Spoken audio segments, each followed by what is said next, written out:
cara, fazer parte da Tradução da Miséria, cara. Como é que foi? Quando o Joey convidou a gente pra esse projeto, eu e o Diego. Esse tá segurando a câmera ali atrás. Acho que a gente não tinha dimensão, a gente não tinha a noção da grandeza que seria realizar isso. Ficava muito no campo das ideias, assim, vamos filmar em 12 cidades diferentes, não sei. Quando a gente começou a rodar a estrada, a pegar o ônibus, passar por vários perrengues, de dormir em rodoviária, de pegar chuva, caminhar, sei lá quantos quilômetros, a gente começou a ver na prática o que era o projeto, né? O que era fazer um documentário dessa grandeza, assim, por todo o Rio Grande do Sul. E foi um processo gradual de desconstruir as ideias que a gente tinha embaixo. Quando teve a ideia, olhou o projeto, a gente, vai ser assim. A gente tinha uma outra, na verdade o documentário ele foi sofrendo transformações. A gente tinha uma ideia de um documentário sobre um assunto. Quando a gente começou a ver o que os catadores tinham para falar, a gente viu que, poxa, vamos dar outro viés, vamos dar outra olhada nesse material que a gente tem, porque eu acho que o material que a gente tem é muito mais rico do que a gente podia imaginar. A gente tinha um conceito sobre eles, e aí nós, nesse caminho de gravar, de entrevistar eles, a gente foi desconstruindo os nossos próprios conceitos, nossos próprios preconceitos que a gente tinha sobre os catadores. Isso pra mim foi um ganho, uma riqueza assim, inestimável de se construir no processo de construir o documentário. Acho que pra mim assim, a maior riqueza que eu tive de participar da Tradução da Miséria foi esse, de reconstruir as minhas ideias sobre o mundo, sobre os catadores, sobre a sociedade, no processo de construir um documentário sobre a visão dos catadores sobre a sociedade. É bem complicado essa coisa de tentar desconstruir nos outros o que a gente sentiu. Porque por mais, eu acho que esse documentário ele é uma semente, é como se fosse uma semente dentro da cabeça das pessoas. Talvez esse documentário não vai ser o documentário que vai mudar, mas o documentário vai inserir na cabeça das pessoas a ideia de que sim, existe uma outra visão. Eu acho que o mundo não é bem assim como elas pensam. Acho que as pessoas vão com um conceito bem pré-estabelecido nesse documentário. Quando fala Tradução da Miséria, a pessoa já vai com um conceito pré-estabelecido de que o que eu vou ver vai ser coitadinho, o que eu vou ver vai ser catador no meio do lixo. Eu acho legal isso quando a pessoa chega para olhar o documentário. Opa, peraí, mas não é bem isso. Eu acho, não sei se vai ser o documentário em si, eu não sei se é ele que vai mudar. Mas eu acho que ele é uma ferramenta importante nesse processo de construir a consciência das pessoas sobre a sociedade. Acho que a coisa da construção estética do documentário, quando o pessoal fala em catadores, eu logo imagino uma coisa que pode ser feia ou agressiva aos olhos.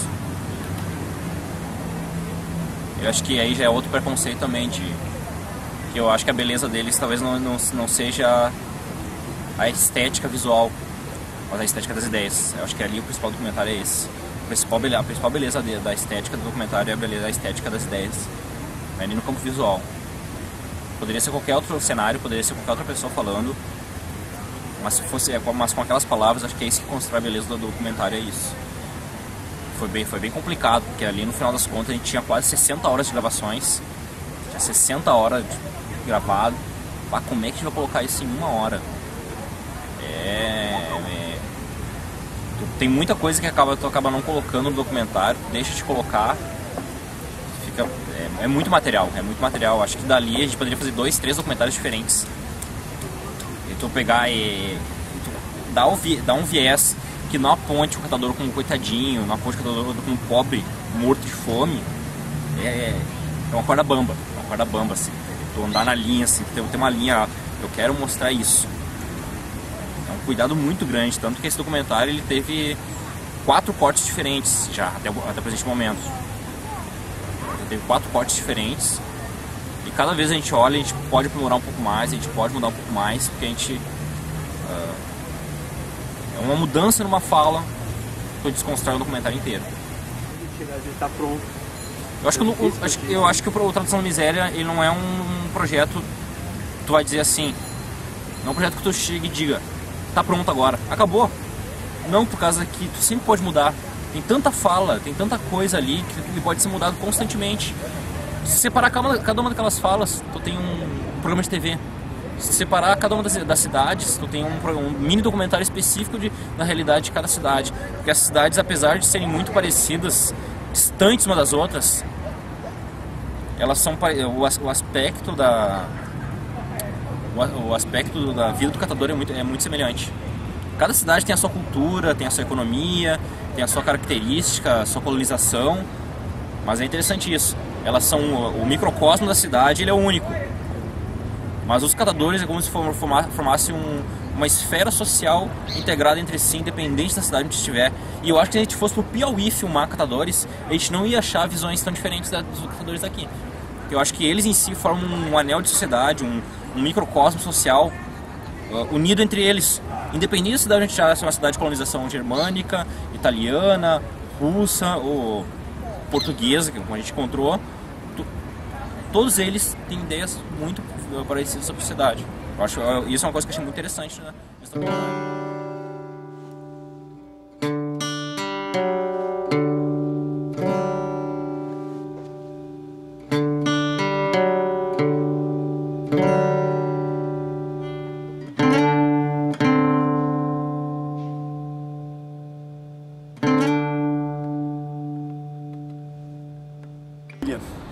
A trilha, acho que é uma das primeiras composições que eu fiz para violão, sem voz, sem nada, assim. Fazia já uns 2 anos que eu tinha ela guardada e até por um pouco talvez de maturidade, nunca tinha conseguido usar ela em algum trabalho, alguma coisa, mas acho que se encaixou legal. E o mais legal assim da trilha, na minha opinião, foi que no processo de incluir o Matheus Fonseca e a Juliana Hers, deu uma outra cara para a música.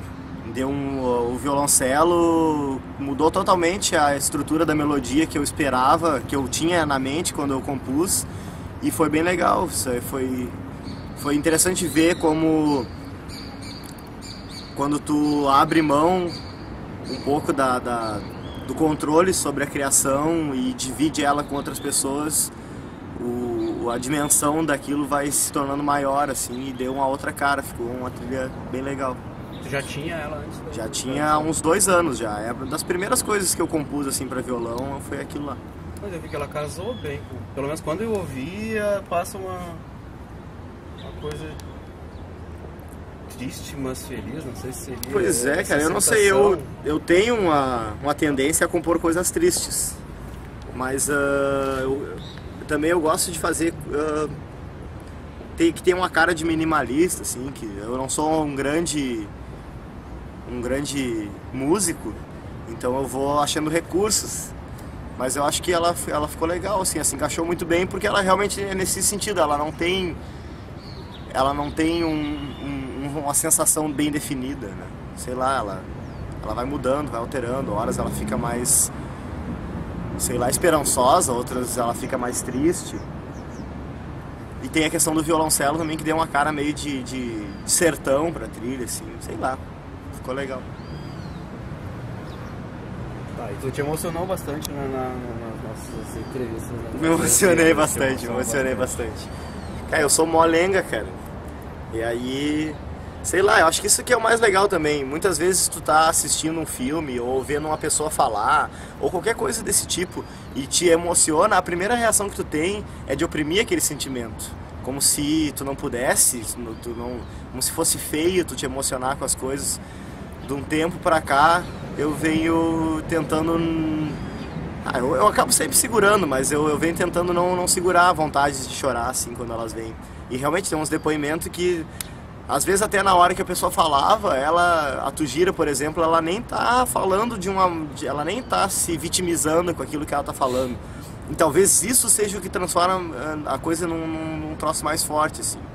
Porque ela não fala como quem se acha uma vítima. Mas talvez a emoção que vinha em mim era Não em relação à realidade dela, mas em relação à minha ignorância e à minha impotência em relação à realidade dela. Deixar claro, como é que se diz, Christopher, as sérias restrições orçamentárias que a gente tinha no documentário em relação à produção e também outras diretrizes que a gente tinha de não se importar com que fosse lindo o documentário, que fosse uma coisa bonita, com imagens grandiosas ou com alta qualidade, porque o que transforma ele num documentário bom é o conteúdo dele. Até a gente mesmo, durante o processo de gravação, antes de assistir às entrevistas, a gente pensava, nossa, que material bom que a gente tem. Aí depois a gente teve um momento em que a gente assistiu tudo e a gente pensou, meu Deus, o que nós vamos fazer com isso? E com o tempo a gente foi vendo que esses problemas de áudio ou de vídeo, eles foram ficando cada vez menores em relação ao conteúdo que tinha. E o lance da emoção, cara, eu não sei, eu acho que a emoção não tá nas imagens, cara. Eu acho que a emoção vai chegar da pessoa. A reação que elas têm, a gente já viu até com alguma exibição que a gente fez, como as pessoas têm a capacidade de distorcerem aquilo que a gente esperava que elas sentissem com o documentário. Mas eu acho que, como é um produto audiovisual, é um formato, ele vai sempre ter limitações. Mas acho que a melhor coisa que a gente pode fazer é seguir nessa ideia de que não é uma obra fechada. Assim que a gente sentir necessidade de mudar ele, ou que a conjuntura da realidade pedir, a gente deixar ele talvez mais emotivo ou menos emotivo, ou com mais tempo de duração, ou com menos tempo. O que importa, eu acho, que a gente conseguir levar ele para o maior número de pessoas. Se ele precisar ter 20 formatos diferentes para a gente conseguir fazer com que as pessoas acessem aquele conhecimento, eu acho que a gente deve fazer ele com milhões de versões. Que a gente tinha um material, o Christopher já falou também, que depende do jeito que ele é editado, nós tínhamos material para fazer um troço muito sensacionalista, muito com certeza. Eu acho que talvez tu possa falar essa linha que a gente tentou manter. Sim, Joey, principalmente o Joey, mas acho que eu também tive esse pensamento logo que a gente começou a produzir. Tinha muito um receio de que parecesse com um lixo extraordinário. Acho que não tem perigo das pessoas confundirem a linguagem e nem até o foco que o documentário tem. Ele consegue cumprir o papel de dar voz para os catadores. E muito bem. Eu acho a questão de ter a abrangência de 12 cidades do Rio Grande do Sul e 11 cidades. E a questão da gente ter pegado tanto catadores homens quanto mulheres, de várias idades diferentes, e mostrar que tanto nos mais jovens quanto nos mais velhos, eles sabem muito bem o que eles estão fazendo, eles não são coitadinhos, porcaria nenhuma, e eles não foi porque a sociedade não proporcionou educação para eles e condições de se desenvolver como indivíduo. Não é porque que a sociedade não proporcionou que eles não foram atrás, não buscaram e não são hoje pessoas com uma consciência muito mais elevada do que a maioria dos cidadãos respeitáveis e suas profissões e seus cargos e seus títulos. Quando a gente fez uma exibição, a gente teve pessoas, eles deixaram bem claro que quase não entra na cabeça da sociedade, pessoas de um outro padrão, digamos, que o conhecimento deles não veio de um curso, ou de que veio alguém e ensinou para eles. As pessoas não conseguem entender essa forma de organização. Pois é, pode ser uma opinião boba minha, mas é a visão que eu tenho. Eu acho que a questão da alienação do trabalho, a gente vê tanta gente aí, cara, que tá cursando universidade, tem educação, teve uma família estruturada e tal, e não consegue ascender de consciência, muitas vezes porque trabalha num comércio, ou porque é funcionário de uma linha de produção, de uma fábrica. O catador, ele, como eles mesmos dizem no Tradução da Miséria, eles tomam conta de 90% do processo. É isso, né? 90% do processo de produção deles é eles que fazem. Eles sabem de onde vem o material deles, eles sabem para onde vai, eles que cuidam de tudo. Então eles não estão alienados numa produção. Acho que essa condição, talvez não para todos, aqueles que o movimento, a gente não pode também ser hipócrita e achar que o cara sem nenhuma orientação vai ascender de consciência e entender a sociedade como uma estrutura e tal, mas o trabalho deles dá condição para eles de que o mínimo de orientação, o mínimo de formação que tu passe para eles já seja bastante para despertar eles para todos esses conhecimentos, até porque é muito mais fácil tu falar sobre dominação social, sobre capitalismo para uma pessoa que sente na pele o capitalismo corroendo ele ali, do que para uma pessoa que tem tudo nas mãos. Tu falar para ele sobre exploração, ele não vai sentir aquilo, porque geralmente ele tem ali a comida dele no final do dia, quer ele trabalhe, quer não. Eu acho que isso a realidade deles dá condições para que eles acendam de consciência. E a gente foi privilegiado de poder ter contato com essas pessoas, que acho que eu falo por todos quando digo que a minha vida, pelo menos, vai ser bem definida, assim, antes desse filme e depois desse filme. A minha consciência em relação ao outro mudou muito, assim. A deixar de olhar para o outro tanto com conceitos que eu levo para mim. Quando eu volto meu olhar para uma pessoa para ouvir ela, eu não posso esperar que ela diga coisas que eu diria. Eu tenho que estar aberto para ouvir o que ela tem a dizer. E se tu não abrir a tua cabeça para ouvir, tu só vai continuar te ouvindo sempre. Tu vai ouvir coisas tuas na fala dos outros. Eu acho que esse lance de viajar, o lance de pegar a estrada também, ele te altera a tua consciência um pouco, assim, deixa tu mais aberto também para novas coisas. Acho que a gente vai sempre carregar uma impressão desse filme muito maior do que a gente vai conseguir passar para as pessoas. Porque uma coisa é tu viajar, tu ir lá, conhecer as pessoas, olhar no olho delas, ouvir elas falando, e outra coisa é tu chegar do teu dia corrido ali, do teu trabalho, das tuas obrigações, sentar numa cadeira e apertar play num filme e receber aquela coisa mais passiva.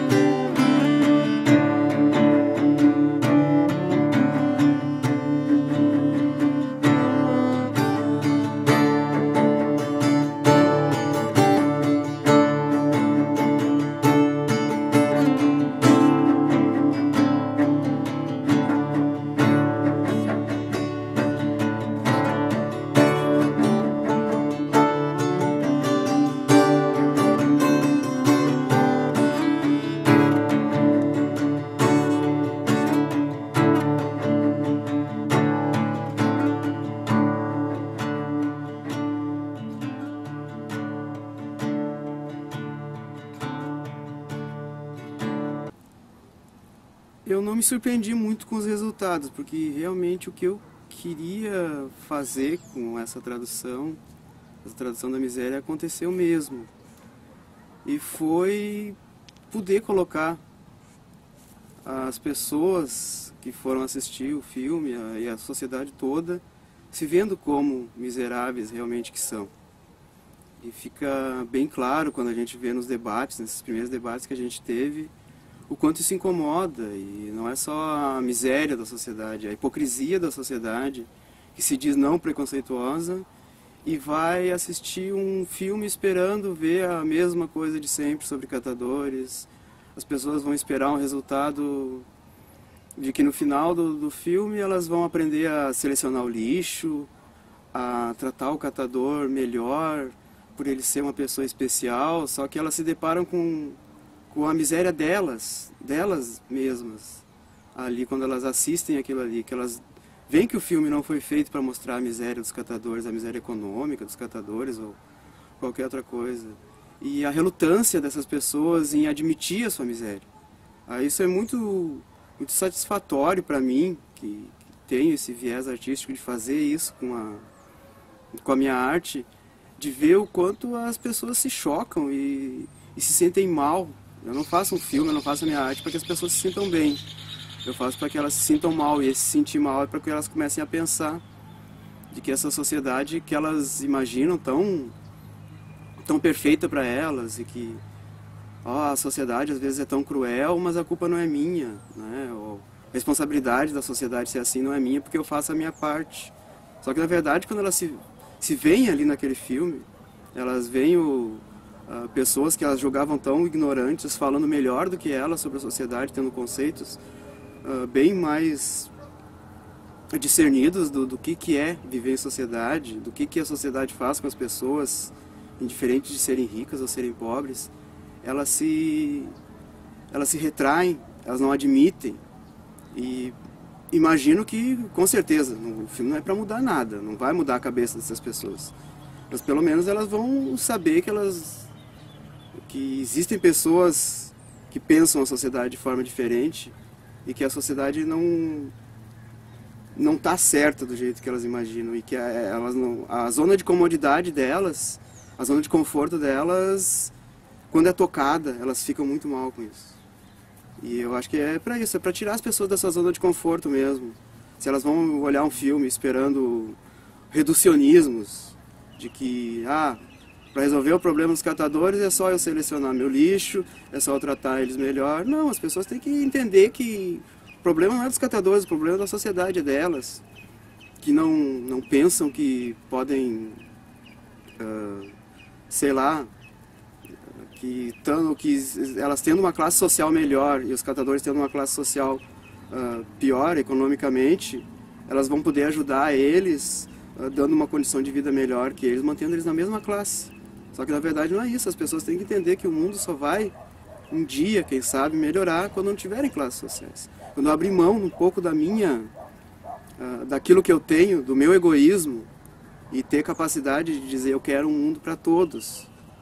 E o dia que eu entender isso, eu vou descobrir que não vai ter catador de material reciclável, não vai ter médico, não vai ter professora, não vai ter professor, cada um ganhando um pouco a mais ou um pouco a menos, ou muito a mais ou muito a menos.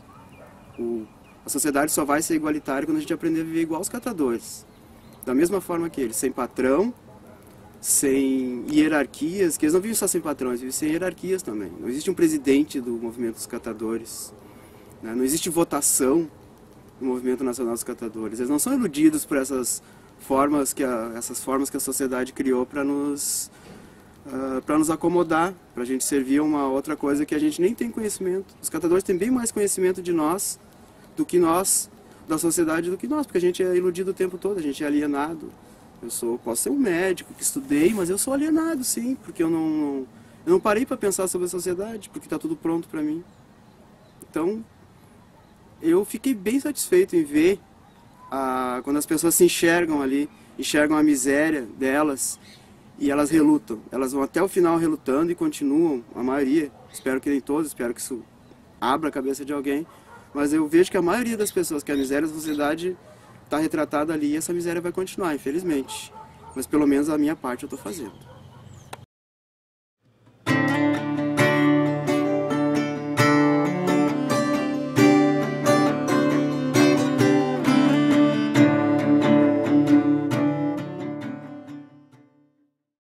Nas exibições que a gente já fez do documentário, eu percebi durante o debate que as pessoas não se dizem preconceituosas, mas elas acabam botando um pouco do preconceito delas para fora, quando elas se admiram tanto em ver catadores com tanta opinião e opiniões tão críticas a respeito da sociedade. E às vezes eu penso que isso é uma forma de preconceito, porque eles sabem falar tão bem, da onde eles tiraram esse conhecimento. Algumas pessoas já assimilam isso, tem alguém que ensina eles isso. Na verdade, não. Eu acho que os catadores e qualquer pessoa da sociedade, ela pode buscar informação de diversas formas. E os catadores que foram entrevistados, como eles são do Movimento Nacional de Catadores de Materiais Recicláveis, eles buscaram juntos esse conhecimento e é um conhecimento que serve a eles. Porque o movimento ele deu uma identidade ao que já existia, ao que foi criado pelos próprios catadores, a forma de convívio deles, a forma de organização deles. Não foi algo que foi regrado por alguém. Vem dessa independência dos catadores, dessa forma de trabalho sem patrão, sem depender de governo, sem dependência, a forma livre de trabalho. e apenas deu essa identidade para os catadores. E através dessa identidade e dessa união entre os catadores que formou um movimento que faz eles buscarem conhecimento para entender onde eles estão dentro da sociedade e poder assim construir melhorias para eles, para o trabalho deles, para a sociedade deles, que também é nossa. E essa organização, essa forma de organização dos catadores do movimento seria, na minha opinião, a melhor forma de organização para a sociedade. Porque uma sociedade que viveria como vive a dele, sem patrões, sem hierarquias, uma sociedade mais livre e justa, eu acho que, com certeza, os catadores, não é por pouco que eles estão nesse documentário, eles têm muito conhecimento e muito ensinamento para passar para nós. E não cabe a nós admirar isso, cabe a nós respeitar e aceitar e pensar sobre isso.